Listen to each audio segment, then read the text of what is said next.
So before I even start this video, the reason I was changing the auto tension was because the belt itself wasn't getting enough tension, and the reason I knew it wasn't getting enough tension was because it was making a knocking sound, and that knocking sound would just get faster while the revs went up. And I started doing a little research, and I found out that it was the auto tensioner that after a while, after it doesn't give enough tension, it'll start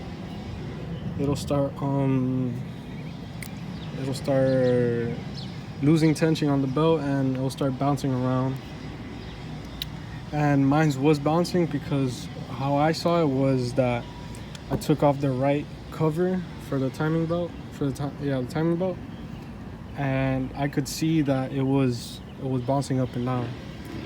And I changed it a week after. But if this does happen to you, change it as quick as you can, because basically if that auto tensioner just loses all tension at all, it's gonna blow your engine, because this is a interfacing engine, so interference engine. So basically, it's an interference engine, so it's gonna blow. But thankfully mine didn't blow, so I was all good. I changed it and it stopped making the noise.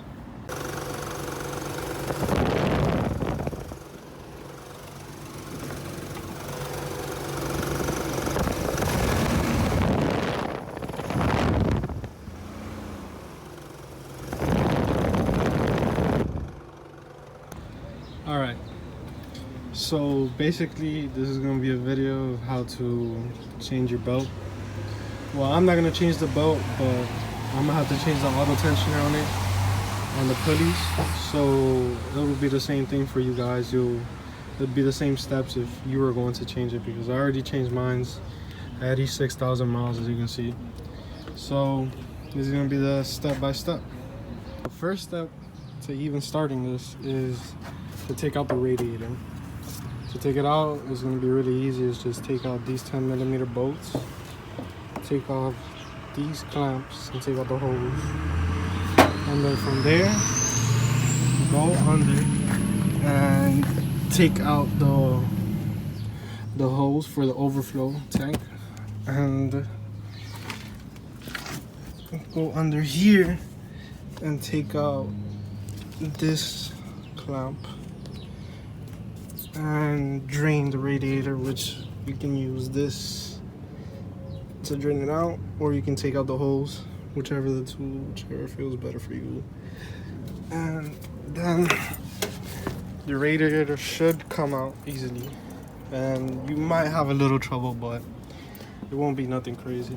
Basically, after you take out the radiator, you're gonna want to take out the fan. The fan's simple. It's just, I'm pretty sure those are 10mm too. And once you take out those nuts, the stud itself is gonna come out. So I'd be careful not to drop it and lose them. And that's pretty much the next step. Basically, you're gonna want to take these off too. This is for the inlet and the outlet for the coolant. And these were the studs I was talking about that they could come out. If I were you, I'd just take them out and put them in the bag, because the last thing you want to do is lose these. And the short thread goes inside the water pump, and the long thread stays outside for the fan. And that's pretty much it. And you're gonna want to take off these coolant temp sensors. One is for the gauge inside the car, and one goes to the computer. The one for the gauge is this one inside the car, and this one is for the computer. So now you know.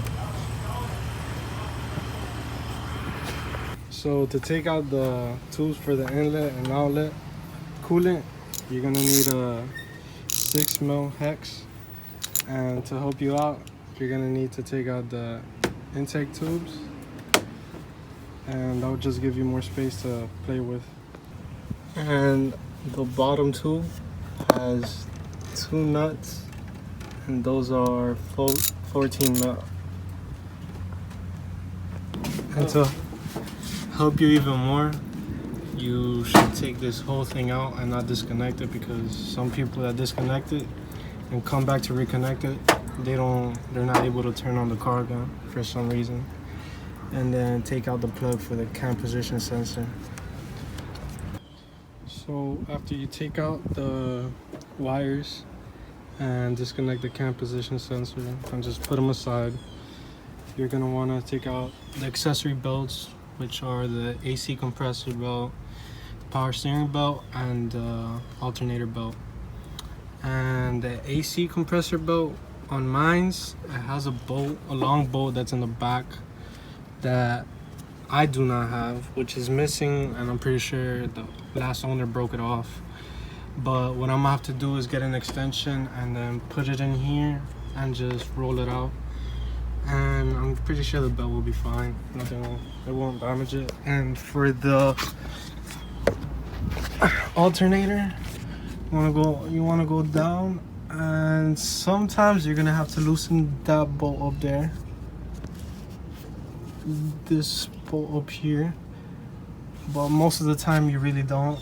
But first, what you want to try is disconnect, well, not disconnect, but loosen this bolt right here, and go all the way over here.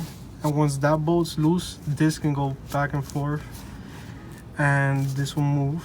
So after you disconnect that bolt back there, that nut, you'll be able to loosen the alternator. And all you need to do is just loosen this bolt right here, and it can move back and front.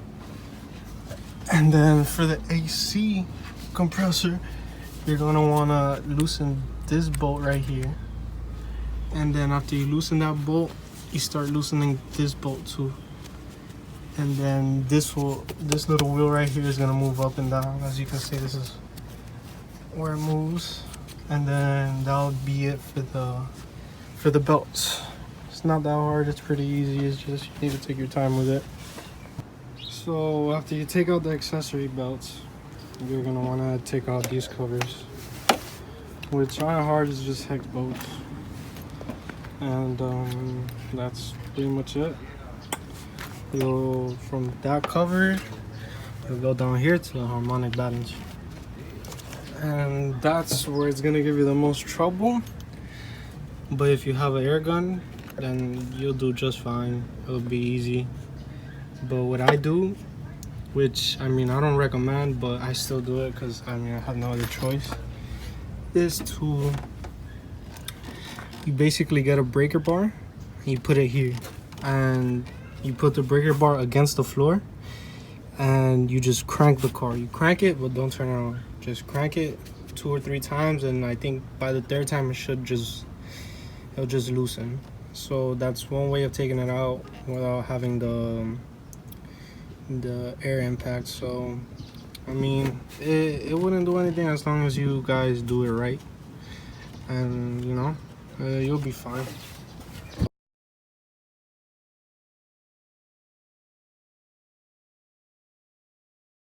Harmonic balancer is gonna be a half moon key, so be careful with that, don't lose that. And then from there you're gonna have to take this cover off, and then you can get to the timing belt. After you take out the harmonic balancer, now you need to loosen the tension on the timing belt, which you put a bolt in here and just slowly tighten it. If you're just changing the timing belt, then do it real slow, because this little bracket right here usually breaks off when you're doing it too fast. So just take your time with it. And before you take out the tension, you have to check that the car, well, the engine's at top dead center, which has a dot here and a dot on the gear. And then there'll be one down here for that notch, and the dot is right here. So like I said, if you go too quick, it breaks off just like it did with me. Luckily, I'm gonna change this, so it doesn't really matter. So basically, I'm done with everything. The timing belt's on. I put the new auto tensioner in the two upper and bottom pulley. Now it's just to do everything back in reverse. But you know, I'm pretty sure I'm not gonna need to make a video on that. So, you know, I hope this helped you. Subscribe and like the video if you actually got help from it. And see you next time when I get more upgrades for this little thing. And I'll probably take videos of car meets or like a daily vlog. I don't know. I'll see what I'll do. I'm out.